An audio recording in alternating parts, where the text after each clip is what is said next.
আমার বন্ধুগণ, আলোচনার সূচনায় যে কিতাব থেকে তেলাওয়াত করেছি, কোরআনের কর্মীদের মতো আওয়াজ দিয়ে বলুন তো, সে কোরআন কার? এই কোরআনের ভিতরে সন্দেহ আছে? এই কোরআনের ভিতরে ভুল ত্রুটি আছে? যারা সন্দেহ করবে ইসলামের ভিতরে, তাদের কোনো জায়গা আছে? এ কোরআন আপনার আমার পর্যন্ত আসতে যে অনেক প্রাণ ঝরে গেছে, অনেক নির্যাতনের শিকার হয়েছে, অনেক রক্ত দিতে হয়েছে, জেল জুলুম এমনকি ফাঁসির দড়িতে পর্যন্ত ঝুলতে হয়েছে। কথা বলেন ঠিক কিনা? যারা কোরআনের বিরোধী, ওরা কি টিকে আছে?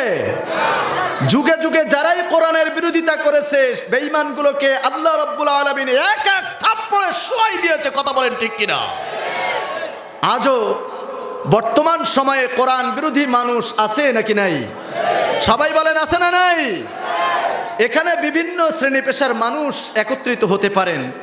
কেউ হয়তো বিএনপি, আমি স্বৈরাচার আওয়ামী লীগের কথা আর বলছি না, তার কারণ আল্লাহর মার দুনিয়ার বার এত বেশি নির্যাতন করেছে, লেজ গুটিয়ে মামবাড়ি দিল্লি পড়ে গেছে। কথা বলেন ঠিক কিনা?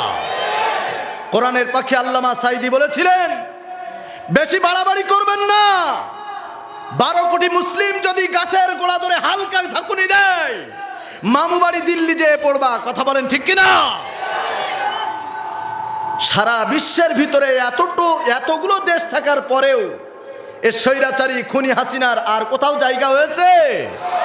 সুতরাং আজকের বলতে চাই, যারা নতুন করে ইসলামের বিরোধিতার স্বপ্ন দেখতেছে, ইসলামের বিরোধিতা করলেই তো, কোরআনের বিরোধিতা করলেই তো বড় বড় বোতল খাওয়া যায়। কথা বলেন ঠিক কিনা?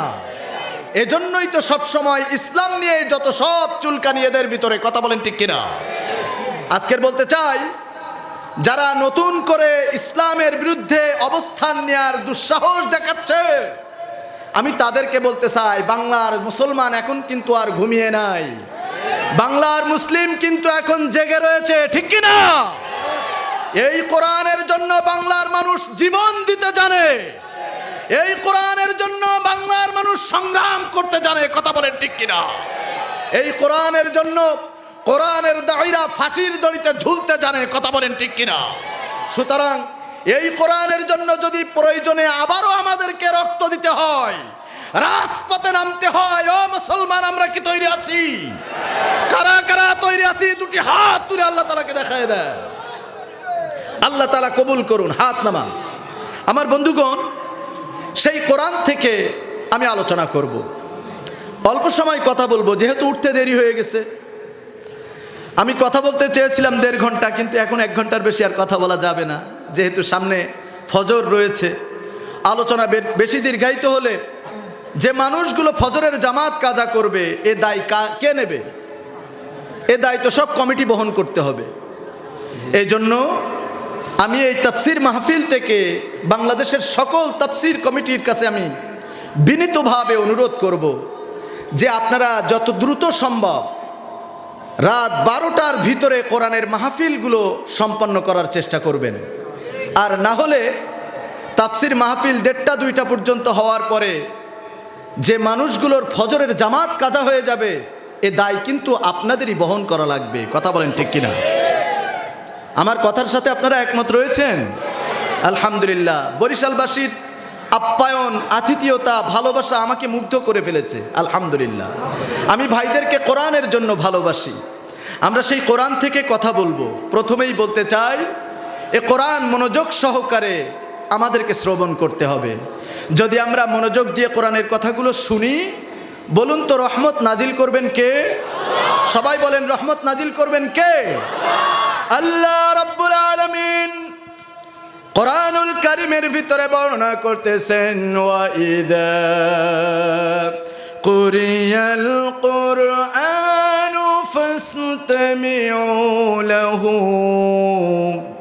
ওয়া আনসিতু লাআল্লাকুম তুরহামুন।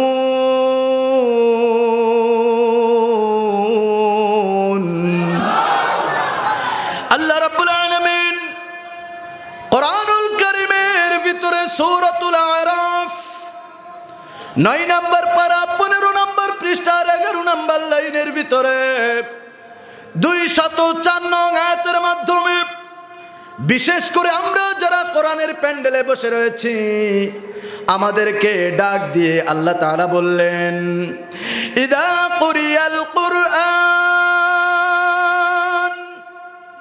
যখন তোমাদের সামনে কোরআনুল কারীম থেকে তেলাওয়াত করা হয়, যখন তোমাদের সামনে এ কোরআন থেকে আলোচনা করা হয়, তখন তোমাদের দায়িত্ব হলো অত্যন্ত মনোযোগ সহকারে আমলের নিয়তে চুপ করে এ কোরআন তোমরা শ্রবণ করবে।